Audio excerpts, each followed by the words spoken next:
All right, welcome back to BIM class. Today we are doing Microsoft, Excel, Excel Module 2, end of Excel Module 2 SAM, end of Module 2 project. I always have a hard time saying that. So let's go ahead and open that one up. Go ahead and click the Start button. You should already know how to download your stuff. When you save it, make sure you save it under your name. If not, it'll give you a big red bar when you try to turn it in. If you're getting that red bar, that means you're not saving the right name. Make sure you save it. Make sure you know where to save it. I've already got mine saved. I've already got my instructions ready to go. So let's get started. You can hold down your control key and use your mouse wheel to zoom in or out. You can move one side bigger, one side smaller. Whatever works for you, you can go ahead and do that. You should have already done all of this. Now, last video I made a mistake by not reading the full instructions. So this time you can skip kind of the name and read through it. But when you go here, this is when the instructions start. So here it says, go to the annual budget worksheet. Right there.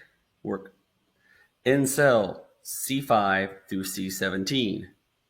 C5 through C17. Use conditional formatting to highlight cells to format duplicate values in light red. Delete the row containing the first duplicate. So yours probably looks like this if you're using the full screen. If you're using the half screen, it probably looks like this. Go to conditional formatting, highlight cells. We're looking for duplicate values. Let's go ahead and it's light red. It's what it wants here. It wants, what color does it want? It says it wants light red fill with dark text. Got it. And then it says delete the row containing the first duplicate value. So you can see our duplicates are in red. It wants us to delete the first red one. Now, if you just delete that box, it's going to mess everything up. So go on over here, click one time. It should highlight the whole row. Right click, delete. Now, notice that the highlighting went away because you don't have any more duplicates. So that should take care of the first part. In cell F5, let's go to F5. Insert a formula using the function that subtracts the annual advertising amount from the budget advertising amount. And then we're going to fill the range. So we need to do an equals sum, open parentheses, and you want to subtract this minus this, press enter. Okay, so I did it backwards. I always do it backwards when I subtract because we got a negative number and that's not right. So let's go ahead and fix that. Let's go E5 minus D5. There we go, that's better. So once we subtract this from the budget, that's how much we have left over. Now it says to fill the range. We've done this many times. Click in there. Notice how I've got a solid white plus. Come on down here to what's a solid black. Hold down your left mouse button and just drag it down. Now we've filled the range. Everything else autofills. You don't have to worry about anything else right now. Just do that. Clear the conditional formatting for E5 through E16. Notice how we have these blue bars here. They want you to get rid of that. So click on it. Go ahead and highlight them all. Conditional formatting. Go ahead down to clear rules for selected cells. Done. Do not clear rules for the whole book. Just the selected cells. Look at that. We're almost halfway done already. Apply a percentage number style to G5 through G17 and display one decimal. So G5 through G17. Go ahead and highlight it. It says here we want it to be a percentage and we want it to have one decimal. So let's go on up to numbers. Again, let's take a moment. If you're using the full screen, yours looks like this. If you're using the half screen like I am, it looks, whoops, sorry about that. It looks like this. Go ahead and go to percentage. You can do it this way, but I feel more comfortable doing it the other way. So click right here. Open this box. Go find percentage. It says you want one decimal. It defaults to 2 because that's typically what we use in America and around the world actually for currency and percentage. Click that down arrow. We now have 1. And now notice how it changes to something more legible. Easier on the eyes, you might say. In cell F5 through F16, so let's go find F5 through F16. Create a conditional formatting rule that uses gradient blue bars to compare values. You're creating a graph. That's an easier way to say a graph. So come on up here to conditional formatting. Coach Gibson, mine doesn't look like that. It's probably because you got the full screen, or maybe you can't find it because you're on the wrong tab. Go ahead and make sure you're on that home tab. Always on that home tab. Come on over here, conditional formatting. We've done the highlighting. Now we've done the data bars last time. We're going to do it again. So just go over here and go away. And it should say data bar blue. That's what you want. That's done. Hopefully we're doing this right. We'll find out when we submit it. I have not worked on this project yet as far as turning it in. So we're doing it together for the first time. Here we go. Unmerge B17. So find B17. And notice how it's got B and C together. We're going to go ahead and go to alignment. Yours may look more like this, and that's fine if it does. Merge, unmerge cells, and B is now just B17 and C17. Problem solved. Correct any spelling. We haven't done that before, but that's pretty easy when you think about what these things say up here. Home, insert. If you're doing a spelling, you want to do review and do a spell check. Yes. Let's go ahead and get our spelling done right. Spell check is now complete, and we are done. Moving on. Number 7 says, go to the charitable workbook. Before you do the instructions, let's go over to charitable. Okay, clicked on charitable, done. Fill the merge range B2 through G2 with blue accent to lighter. Okay, so we want to go back to the home page. We want to look for our fonts. Let's kind of think about what we've been doing lately and how it's progressing us. You're probably not going to find the right one here because it wants you to learn how to use more than one. See, that one says blue accent 2, lighter than 80%. Looks like it's right there. Done already. Okay, if you can't find it, if yours doesn't have that, that's okay. Come over to page layout, select, and go down and just keep trying different blues until you can find the right one. This changes the colors.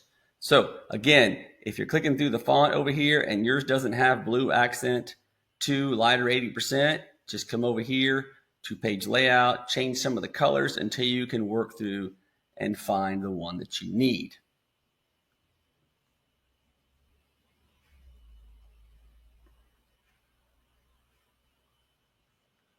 Apply currency numbers to C5 through C13. Let's see, let's go to C5 through C13. We want to make it currency, so let's go back to the home button. Let's go back to our numbers. I like to click here, as I told you before, with 0 decimal places. Go to currency. It defaults to 2. Turn that down to 0 and click OK. Good. That's done. In cell C15, it says enter a value, the sum function of C5 through C13. So we're going to total all these up. So you can equals sum, and just grab them and highlight them all and press enter.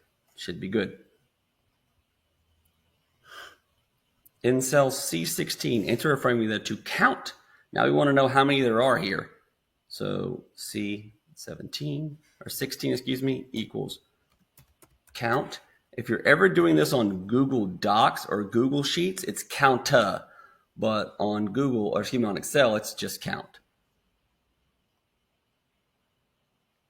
Enter. We should have 9 of them.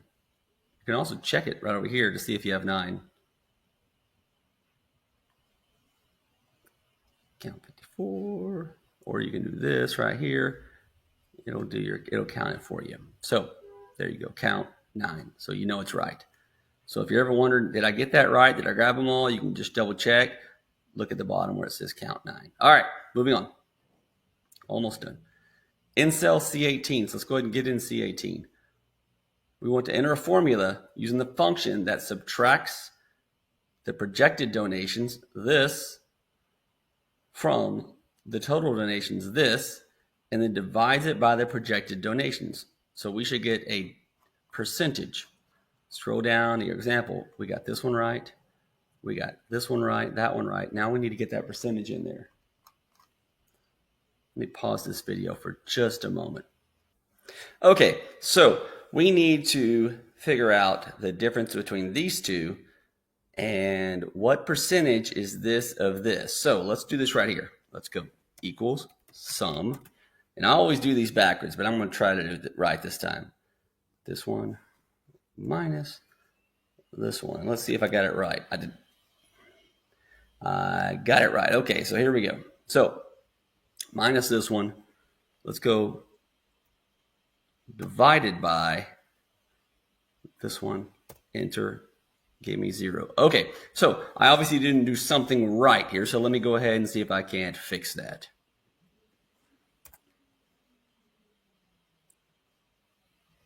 Okay, so let's go ahead and finish this up. We have our counted, we have our amount. Now we're going to create that formula. So we're going to go equals sum, this one, minus this one. And then let's go ahead and hold down your shift key and close your parentheses. Hit your backslash for the divide. Click on your 40 right there and press enter. You should get 3%. So again, it's equals sum, open parentheses, C15 minus C17, close parentheses, backslash C17, enter. Should give you 3%. If you did it right, it should be right there, just like that. Looks like we did it right. So I'm going to go ahead and pause the video again. Sorry about the 2 pauses earlier. And I'm going to go ahead and submit it. Okay, so I've submitted mine. Let's take a look at my grade summary report. Don't think it was very good because, well, I took a phone call from my mom right in the middle of it and had to pause a few times on the video. So let me go back, take a look at what I did wrong, and go back and see if I can't fix things. Looks like I did not create a proper formula. Looks like I did not change the formula amounts. And it looks like I did not hide the column like I was supposed to. So these are easily fixable. And I'm going to go ahead and pause the video. I'm going to fix all those and see if I can't get it done right. Okay, for the first part, I believe Cengage in Excel is just being a little bit picky. It says here I haven't used a proper formula. So what they're saying is I've got the right numbers, but it's not the formula they want. So the good thing about Excel is you can do 100 different things, 50 different ways. So let's go up here in the first one. Let's go to F5. Let's go ahead and get rid of the sum function and just have the equals and press enter. Notice it gives me the same thing. So let's go ahead and format that for all of them. Notice the numbers are the same, but the sum function is gone. Okay, so we've taken care of the first problem. Okay, the second thing I missed was I just didn't read the full instructions, which happens to teachers and students despite me telling y'all to always read all the instructions. I did G5 through G16, and it's supposed to be G5 through G17. So I need to go back and fix that real fast, and I will do that right now. So let's go G5 through G17. It's supposed to be a percentage for all of it with 1 decimal. Done. And if I would have looked properly and I would have followed my instructions and I would have taken my time, I would have noticed that it looks right now, whereas it didn't before. All right, so we're continuing to clean up some mistakes that happen when you get in a rush and you don't take your time. So we've done that one and that one. Now we're moving down here and 7. Let's go look at number 7. Number 7 says go to the charitable worksheet, and we're going to go blue accent. Right here, we're going to go blue accent. Oh, hide column G. I rushed through it. I did the accent color right, but I didn't hide column G. So we need to go hide it. Right click, hide. That's done. Now we need to take a look at our final mistake, which is an 11. It says here, create a formula. Okay, so I think what has happened here is, once again, it doesn't like my sum function. I think it just wants me to type it like that. So again, that's just being a little bit particular by Cengage, but let me turn it in again and see if we get a 100 this time. Okay, I've made what I believe are the proper corrections. I've got my file ready to go, and you can see that was my last submission, which we went through. I think I got a 73 because I rushed through it and took a phone call from my mom. And now let's go take a look at our second submission.